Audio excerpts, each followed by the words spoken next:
नमस्कार। आइए आज हम क्लाइमेटोलॉजी जलवायु विज्ञान की श्रृंखला में ह्यूमिडिटी एंड कंडेंसेशन को समझने की कोशिश करते हैं। ह्यूमिडिटी आर्द्रता को ही पहले समझने की कोशिश करते हैं। तो सबसे पहले हम लेटेंट हीट गुप्त ऊष्मा क्या होती है इस टर्म को समझने की कोशिश करते हैं। लेटेंट हीट किसी पदार्थ द्वारा उसकी फिजिकल स्टेज मतलब जो फेजेस हैं उसमें परिवर्तन के दौरान जो एब्जॉर्ब और रिलीज की गई ऊष्मा होती है, हीट एनर्जी होती है एट कांस्टेंट टेम्परेचर पर, उसी को हम लेटेंट हीट कहते हैं। कहने का अर्थ हुआ, मान लीजिए कोई एक ऑब्जेक्ट है, कोई पदार्थ है आपका, ठीक है, उसमें कहते हैं कि फिजिकल स्टेज में जब चेंजेस आते हैं, कहते हैं कि अगर वो सॉलिड में है तो लिक्विड में जा रहा है, लिक्विड है तो गैस में जा रहा है ना, तो सॉलिड के लिक्विड या गैस में जब वो चेंजेस आता है उस समय जो एनर्जी एब्जॉर्ब की जाती है फिर रिलीज की जाती है, हीट एनर्जी जो एब्जॉर्ब की जाती है रिलीज की जाती है एट कांस्टेंट टेम्परेचर पर, ठीक है, एक निश्चित तापमान पर वो एनर्जी एब्जॉर्ब या हीट की रिलीज की जाती है, उसी को लेटेंट हीट गुप्त ऊष्मा कहते हैं। मैंने इसे अपने शब्दों में समझने की कोशिश की। लेटेंट हीट क्या है? लेटेंट हीट ऊष्मा मतलब हीट का स्थानांतरण है, ट्रांसफर ऑफ हीट है, जब ऊष्मा मतलब ऊष्मा का स्थानांतरण एक फेज के दूसरे फेज में, मतलब समझिए सॉलिड के लिक्विड, लिक्विड से गैस या फिर अन्य तरीके से, ठीक है, आपका समझिए कि गैस से लिक्विड, ऐसे भी जब हो रहा है तो इसमें हीट का एब्जॉर्ब होना या रिलीज होना, इसमें जब फेजेस चेंज हो गए तो हीट का एब्जॉर्ब होना या रिलीज होना जो होता है उसी को हम लेटेंट हीट कहते हैं। ध्यान दीजिए, विदाउट चेंजिंग टेम्परेचर, बिना टेम्परेचर को चेंज किए, क्योंकि एक कांस्टेंट टेम्परेचर पर, बिना तापमान में परिवर्तन करे एक नियत ताप पर।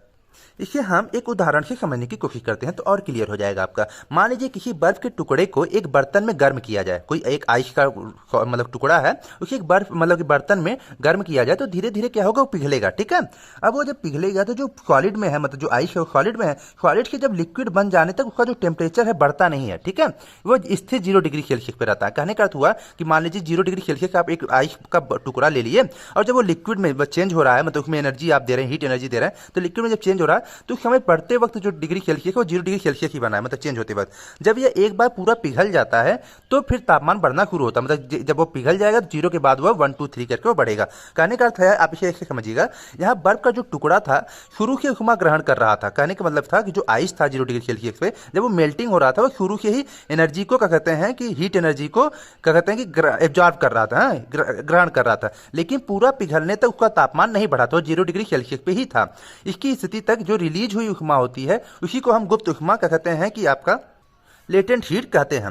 जो आप कहते हैं सॉलिड के लिक्विड में गई तो जो एनर्जी रिलीज हुई, सॉलिड के लिक्विड में जो एनर्जी रिलीज हुई, खर्च हुई, उसी को हम लेटेंट हीट कहते हैं। इस स्थिति तक ऊष्मा का मतलब हीट का सिर्फ पदार्थ का रूप परिवर्तन का काम करती है और पदार्थ का ताप नहीं बढ़ पाता। कहने का अर्थ हुआ कि जो सॉलिड के लिक्विड में गया तो इसका फेज चेंज हुआ ना सॉलिड के लिक्विड में, तो कहते हैं इस स्थिति में ऊष्मा मतलब हीट का सिर्फ पदार्थ का रूप परिवर्तन का काम कर रही है। वह हीट जो है रिलीज जो हो रही है वह कहते हैं चेंज, जो आपका मटेरियल उसको चेंज कर रहा है, ठीक है, फिजिकल चेंज कर रहा है, बल्कि पदार्थ का टेम्परेचर नहीं बढ़ा, वो 0 डिग्री सेल्सियस पे ही है, ठीक। इसे आप और अच्छे समझा देते हैं। मान लीजिए आपने एक आइस का टुकड़ा लिया, ठीक है, आइस का, वो 0 डिग्री सेल्सियस पे क्या कहते हैं कि वो आइस फॉर्मेशन हुआ सॉलिड में है, ठीक है, वो सॉलिड में है।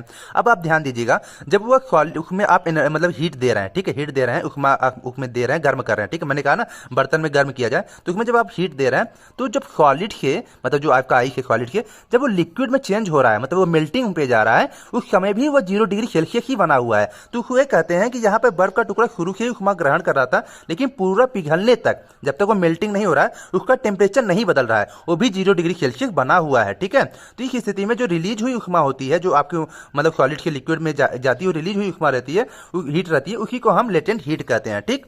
तो कहने का अर्थ यही हुआ कि हम क्या कहते हैं सॉलिड के लिक्विड में जिसमें चेंज परिवर्तन होता है, ठीक है, हीट का रिलीज या एब्जॉर्ब होता है एट कांस्टेंट टेम्परेचर पे, 0 डिग्री सेल्सियस क्या है, वो एक कांस्टेंट टेम्परेचर है, या फिर कहते हैं विदाउट चेंजिंग टेम्परेचर, इसी को हम लेटेंट हीट कहते हैं, गुप्त ऊष्मा कहते हैं। ये कॉन्सेप्ट हमारे ख्याल से क्लियर हो गया होगा।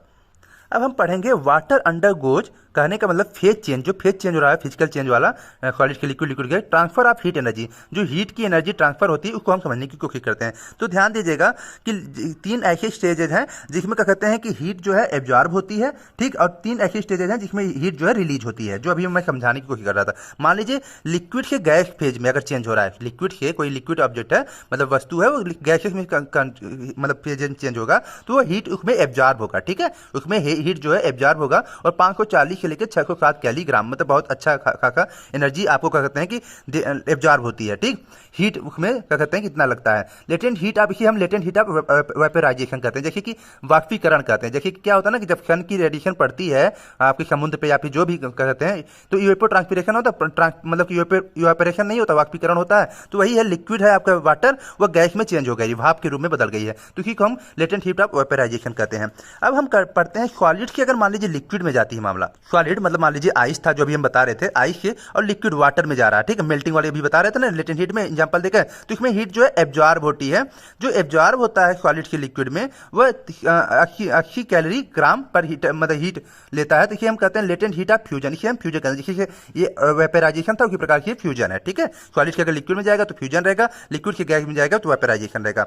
फिर ध्यान दीजिएगा एब्जॉर्प्शन की स्थिति ये भी है, मान लीजिए सॉलिड के डायरेक्ट गैस में कन्वर्ट हो जाए। ठीक है, वाटर वेपर में, जैसे कि कपूर होता है एग्जाम्पल, कैम्फर। ठीक है, कपूर, तो जब आप कपूर को जलाते हैं तो कपूर सॉलिड रहता है, जब उसको जलाते हैं तो डायरेक्ट लिक्विड में नहीं जाता, डायरेक्ट गैस में कन्वर्ट हो जाता है। तो इसमें हीट जो है एब्जॉर्ब होती है, हीट एब्जॉर्ब होती है 680 कैलोरी। तो ध्यान दीजिएगा कपूर में क्या कहते हैं एनर्जी मतलब हीट बहुत ज्यादा मतलब एब्जॉर्ब होती है 680। ठीक है, और लिक्विड के गैस में भी 540 से 607 के। तो इसका इसे हम लेटेंट हीट ऑफ सब्लिमेशन कहते हैं। सब्लिमेशन मतलब कि कहने मतलब डायरेक्ट आपका फेज चेंज होगा, सॉलिड के डायरेक्ट गैस में चला गया, लिक्विड पे वो नहीं गया, तो इसे हम सब्लिमेशन कहते हैं। अब नेक्स्ट पे आते हैं, 3 ठो और है। देखिए मान लीजिए आपका गैस से लिक्विड में फेज में कन्वर्ट हो रहा है, तो इसमें एनर्जी जो है रिलीज होगी। गैस से मतलब वाटर वेपर जो था बना हुआ था, मैंने बताया था जैसे लिक्विड से गैस बना था, तो गैस से फिर वो लिक्विड में अगर आ रहा है तो इसमें एनर्जी रिलीज होगी 540। वही स्थिति है हीट की, इसे हम लेटेंट हीट ऑफ कंडेंसेशन कहेंगे, संघनन की स्थिति। ठीक है, जब वो ऊपर जाती है गैस से, ठीक है, जब यहाँ पे इवेपोरेशन होगा तो फिर उसके बाद कंडेंसेशन होता है ना, इवेपोरेशन के बाद कंडेंसेशन, तो वही है जब ऊपर जाके फिर वो क्या कहते हैं कंडेंस होती है तो लिक्विड फेज में बदल जाती है, फिर प्रेसिपिटेशन होता है ना, वही चीज है। फिर अगर मान लीजिए अगर इसमें स्थिति हीट रिलीज होती है, ठीक है, गैस अगर लिक्विड में जाएगी तो रिलीज होगी, फिर लिक्विड से अगर सॉलिड में जाती है तो इसमें भी हीट रिलीज होती है और 80 करीब हुई, तो ये लेटेंट हीट ऑफ फ्यूजन कहते हैं, देखिए वो था। ठीक, उसी का अपोजिट। फिर उसके बाद अगर हम कहें गैस से लिक्विड, गैस से सॉलिड फेज में अगर हम जा रहे हैं तो इसमें भी हीट जो है रिलीज होगी, इसे हम लेटेंट हीट ऑफ सब्लिमेशन कहेंगे, इसी का अपोजिट है। ठीक है, मेनली आप सॉलिड के गैस को याद रखिएगा, बहुत ही इंपॉर्टेंट है लेटेंट हीट ऑफ सब्लिमेशन का एग्जांपल लेकर। अब हम पढ़ते हैं ह्यूमिडिटी, आर्द्रता क्या है। तो एक निश्चित आयतन पर मतलब एक फिक्स वॉल्यूम पर टेम्परेचर, एक फिक्स वॉल्यूम एवं फिक्स टेम्परेचर वाली एयर पार्शियल में, ठीक है, वाटर वेपर जो जल का गैसीय रूप की मात्रा होती है उसको हम ह्यूमिडिटी कहते हैं, आर्द्रता। आप ऐसे समझिए कि आप मान लीजिए 1 मीटर क्यूब के वॉल्यूम ले लीजिए, एक फिक्स वॉल्यूम ले लीजिए, फिर वह एक टेम्परेचर, फिक्स टेम्परेचर पर इस एयर पार्शियल में, ये एयर पार्शियल का मैंने एक फिक्स वॉल्यूम निकाल लिया ना, तो वाटर वेपर मॉलिक्यूल कितने हैं उसी को हम ह्यूमिडिटी कहते हैं। ठीक है, एक तरह के एब्सोल्यूट ह्यूमिडिटी की तरह ही होता है। आगे बढ़ते हैं, ह्यूमिडिटी कैपेसिटी को समझने की कोशिश करते हैं। ठीक है, ह्यूमिडिटी कैपेसिटी मतलब आर्द्रता सामर्थ्य, आर्द्रता क्षमता। तो कहने का मतलब इस एयर पार्शियल में कितनी क्षमता है, तो अधिकतम नमी धारण करने की जो क्षमता होती है इस एयर पार्शियल में, उसी को हम कहते हैं ह्यूमिडिटी कैपेसिटी। आपके अंदर कितनी क्षमता है, तो किसी निश्चित टेम्परेचर पर, ठीक है, वायु एयर के निश्चित आयतन मतलब फिक्स वॉल्यूम पर अधिकतम मैक्सिमम का कहते हैं कि ह्यूमिडिटी धारण करने की जो क्षमता होती है उसी को हम वायु की आर्द्रता सामर्थ्य कहते हैं। ध्यान दीजिएगा, ह्यूमिडिटी कैपेसिटी जो है डायरेक्टली प्रोपोर्शनल होता है टेम्परेचर के, टेम्परेचर ऑफ द एयर। कहने का अर्थ हुआ कि जब वायु का तापमान टेम्परेचर जितना ही अधिक होगा उसमें ह्यूमिडिटी मतलब नमी धारण करने की क्षमता भी उतनी ही अधिक होगी, क्योंकि वह डायरेक्टली प्रोपोर्शनल है। ठीक है, तो अगर मान लीजिए अगर टेम्परेचर बढ़ा देते हैं तो उसमें नमी धारण करने की क्षमता बढ़ जाती है। क्यों कारण ये होता है, क्योंकि तापमान जो टेम्परेचर बढ़ने पर एयर पार्शियल का जो वॉल्यूम रहता है, अगर मान लीजिए कि आप टेम्परेचर बढ़ा देंगे तो इसका एयर पार्शियल का जो वॉल्यूम था वो और इंक्रीज हो जाएगा ना, तो मॉलिक्यूल उतने ही रह जाएंगे, तो कह सकते हैं कि उसके अंदर कैपेसिटी और ज्यादा बढ़ जाएगी। तो यही है ह्यूमिडिटी कैपेसिटी जो है डायरेक्टली प्रोपोर्शनल होती है टेम्परेचर के। ठीक, अब ध्यान दीजिएगा इसी का वाइस वर्सा भी होता है, मान लीजिए अगर क्या कहते हैं टेम्परेचर डिक्रीज होगा तो ह्यूमिडिटी जो है कैपेसिटी वह और बढ़ जाएगी, तो ये आपका वाइस वर्सा वाली स्थिति हो गई। ठीक, यही आपकी स्थिति है। एक टर्म है सैचुरेटेड एयर। सैचुरेटेड मतलब संतृप्त होना। जैसे आप पेट आपका जब भोजन कर लेते हैं तो आप संतृप्त हो जाना, जैसे भोजन के बाद हम संतृप्त हो जाते हैं, पेट जब भर जाता है तो हम संतृप्त हो जाते हैं, वैसे ही एयर पार्शियल में जितना नमी होती है, मॉइस्चर होती है, मतलब धारण करने की जो क्षमता होती है, ह्यूमिडिटी कैपेसिटी है, जब उतना मॉइस्चर उसकी मात्रा मिल जाए तो संतृप्त हो जाए। जितना आपको मान लीजिए आप 4 रोटी खाते हैं, पेट भर जाता है, तो आप 4 रोटी पा गए तो आपका पेट भर गया, तो वही कहते हैं कि एयर सैचुरेटेड हो गई। मान लीजिए कि आपका एयर पार्शियल है, ठीक है, 1 मीटर क्यूब मैंने एक एयर पार्शियल ले लिया, तो इसमें जो वाटर मॉलिक्यूल हैं देखिए पूरे भरे हुए हैं, तो ये पूरी तरह से सैचुरेटेड हो गया है। तो इसी को कहते हैं कि किसी निश्चित वॉल्यूम एंड निश्चित टेम्परेचर, मतलब fix volume and fix temperature पर, ये फिक्स्ड वॉल्यूम है और फिक्स टेम्परेचर पर जो एयर पार्शियल है, एयर पार्शियल में जो मॉइस्चर की मात्रा है, अमाउंट ऑफ द मॉइस्चर है, उसकी जो आदता क्षमता है, ह्यूमिडिटी कैपेसिटी बराबर हो जाए। मान लीजिए एयर पार्शियल में एक मतलब कि 500 ग्राम का कहते हैं कि ह्यूमिडिटी कैपेसिटी है और 500 ग्राम इसमें वाटर मॉलिक्यूल इसमें अवेलेबल है, तो क्या हो इक्वल हो गया, ठीक है। तो जो कहते हैं मौजूद मॉइस्चर की जो मात्रा है 500 ग्राम और फिर वो क्षमता भी उसकी 500 ग्राम है, ह्यूमिडिटी कैपेसिटी भी है, तो जब बराबर हो जाती है तो हवा जो विंड रहती है वो संतृप्त हो जाती है, सैचुरेटेड हो जाती है। तो ये हम और अच्छे समझ सकते हैं हवा की जो संतृप्ति स्तर है, ठीक है, हवा के तापमान से संबंधित होती है। कहने का अर्थ वही था कि जब आप टेम्परेचर जब बढ़ा देंगे, ठीक है, क्योंकि फिक्स टेम्परेचर की बात होती है ना, अगर टेम्परेचर बढ़ा देंगे तो उसमें नमी धारण करने की क्षमता बढ़ जाती है। तो यही कहते हैं हवा की संतृप्ति सैचुरेटेड लेवल जो हवा के तापमान से संबंधित होती है, अर्थात जब तापमान अधिक होगा तो एयर पार्टिकल का जो वॉल्यूम है वो इंक्रीज होगा, तो वायु संतृप्त होने में समय लगेगा, ठीक है, मतलब कि एयर को सैचुरेटेड एयर में संतृप्त होने में और समय लगेगा क्योंकि ह्यूमिडिटी कैपेसिटी बढ़ गई है। उसी प्रकार से जब टेम्परेचर अगर आप कम कर देंगे तो कॉन्ट्रैक्ट होगा, तो मतलब वॉल्यूम है वह और सिकुड़ेगा, जब सिकुड़ेगा तो एयर पार्टिकल का वॉल्यूम भी, मतलब एयर पार्टिकल का वॉल्यूम कम होगा, तो जिससे क्या जल्दी संतृप्त हो जाएगी, तेजी से क्या कहते हैं कि मतलब कि सैचुरेटेड हो जाएगी हमारी एयर, हमारी वायु जल्दी संतृप्त हो जाए। उसी प्रकार उन्होंने कहा वायु जब संतृप्त होती है तभी रिलेटिव ह्यूमिडिटी मतलब सापेक्षिक आद्रता 100% होता है। अभी हम रिलेटिव ह्यूमिडिटी पढ़ेंगे, तो रिलेटिव ह्यूमिडिटी वही है कि आपके अंदर जो एब्सोल्यूट ह्यूमिडिटी है अपन टोटल मतलब कि ह्यूमिडिटी कैपेसिटी है उसी का रेशियो होता है, ठीक है, उसी का रेशियो का मल्टीप्लाई करते हैं, ठीक है, 100 से, तो परसेंटेज होता है, तो रिलेटिव ह्यूमिडिटी वही दर्शाता है। तो कहने का अर्थ यही था कि जब सैचुरेटेड हो जाती है हमारी एयर तो रिलेटिव ह्यूमिडिटी जो रहती है वो 100% हो जाती है, एकदम क्या कहते हैं भर जाती है। एक पॉइंट है डी पॉइंट। डी पॉइंट क्या है समझिएगा, जिस टेम्परेचर पर, मान लीजिए कोई फिक्स टेम्परेचर है, कोई जिस टेम्परेचर पर निश्चित आयतन वाली हवा पूरी तरह से संतृप्त हो जाए, सैचुरेटेड हो जाए, उसी को हम डी पॉइंट कहते हैं। वही मैंने सैचुरेशन पढ़ा ना, सैचुरेशन, तो जिस टेम्परेचर पे वह एयर पार्टिकल क्या कहते हैं पूरी तरह से फिलअप हो जाए, ठीक है, भर जाए, उसी को हम कहते हैं कि ड्यू पॉइंट कहते हैं। रिलेटिव ह्यूमिडिटी उसका 100% हो जाए जिस भी टेम्परेचर पे, तो यह वह तापमान होती है जिस पर हवा 100% होने पर, मतलब कि होने पर क्या कहते हैं ह्यूमिडिटी जो सापेक्षिक आद्रता तक पहुंच जाती है, रिलेटिव ह्यूमिडिटी तक पहुंच जाती है। तो 100% होने पर क्या होगा, जब वो भर जाएगी एयर पार्टिकल तो कंडेंसेशन होगा, कंडेंसेशन स्टार्ट हो जाएगा, कंडेंसेशन होने के बाद वो वर्षा प्रेसिपिटेशन होने लगेगा। अब हम मेजरमेंट ऑफ द ह्यूमिडिटी मतलब कि ह्यूमिडिटी को मापने की तरीकों को समझते हैं, ठीक है। तो एब्सोल्यूट ह्यूमिडिटी पढ़ेंगे इसमें सबसे पहले। एब्सोल्यूट ह्यूमिडिटी मतलब आर्द्रता की वास्तविक मात्रा, जो टोटल ह्यूमिडिटी होती है एक एयर पार्टिकल में, किसी एयर पार्टिकल में, इसी को हम एब्सोल्यूट ह्यूमिडिटी या निरपेक्ष वास्तविक आर्द्रता कहते हैं। तो इसे हम ऐसे समझ सकते हैं, actual amount of the moisture, किसी एयर पार्टिकल में कितना वास्तव में इसमें वाटर मॉलिक्यूल्स अवेलेबल है, उसी को हम एब्सोल्यूट ह्यूमिडिटी कहते हैं, ठीक है। तो और द एयर पार्टिकल, ठीक है, एक एयर पार्टिकल में कितने अमाउंट ऑफ मॉइस्चर अवेलेबल है, इसी को हम एब्सोल्यूट ह्यूमिडिटी कहते हैं। तो वायु की निश्चित आयतन फिक्स वॉल्यूम पर, मान लीजिए कि मैंने 1 मीटर क्यूब का एक फिक्स वॉल्यूम निकाल लिया, ठीक है, उसमें उपस्थित कुल नमी की जो मात्रा है, टोटल ह्यूमिडिटी है, मतलब ह्यूमिडिटी है मतलब मॉइस्चर है, उसी को हम क्या कहते हैं कि निरपेक्ष आर्द्रता कहते हैं, एब्सोल्यूट ह्यूमिडिटी कहते हैं, ठीक।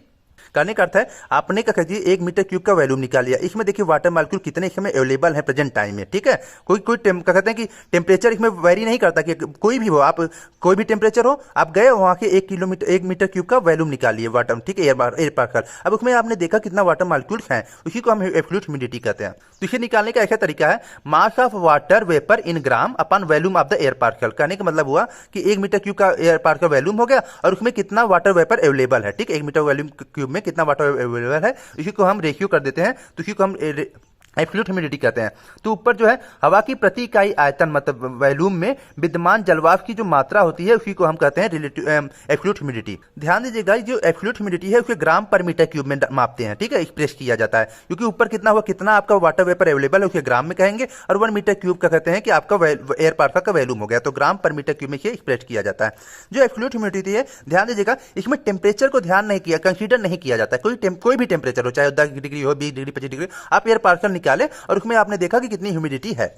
अब हम पढ़ेंगे स्पेसिफिक ह्यूमिडिटी, जिसे कहते हैं विशिष्ट आर्द्रता। तो एक इसे आप ध्यान दीजिएगा, ये कहता है कि 1000 ग्राम या फिर कहते हैं 1 kg मॉइस्ट एयर में आर्द्र वायु में उपस्थित जो जलवाष्प की मात्रा होती है, वाटर वेपर की जो मात्रा उपस्थित जलवाष्प की जो भार होती है, वेट होता है, उसी को हम विशिष्ट आर्द्रता कहते हैं, ठीक है। भार की जो मात्रा होती है उसी को हम स्पेसिफिक ह्यूमिडिटी कहते हैं। मतलब कहने को हुआ कि मान लीजिए 1 मीटर क्यूब का आप 1 kg का आप क्या कहते हैं मॉइस्ट एयर ले लिया, ठीक है, मॉइस्ट एयर, ध्यान दीजिएगा मॉइस्ट एयर आपने लिया, उसमें कितने वाटर वेपर क्या कहते हैं कि एक हमें अवेलेबल है, उसी को हम स्पेसिफिक ह्यूमिडिटी कहते हैं। आप ऐसे समझिएगा, मतलब कि ये आपका एयर पार्सल हो गया, ठीक है। एयर पार्सल 1 kg का एयर पार्सल है, मॉइस्ट एयर पार्सल है, और उसमें प्रेजेंट टाइम में कितना कह सकते हैं एयर पार्सल मतलब कि ह्यूमिडिटी है, मॉइस्चर है, उसी को हम क्या कहते हैं स्पेसिफिक ह्यूमिडिटी कहते हैं। मतलब मैंने यहाँ लिखा है कि 1 मीटर क्यूब वॉल्यूम में, ठीक है, कितना वाटर वेपर है, जलवाष्प का कितना भार है, उसी को कहते हैं wait of the water vapour. इस एयर पार्सल में देखिए 1 मीटर क्यूब में कितना वाटर वेपर अवेलेबल है, तो wait of the water vapour upon total weight of the moisture है। टोटल वेट कितना रहेगा, 1 kg ही रहेगा, ये फिक्स रहेगा, ठीक है।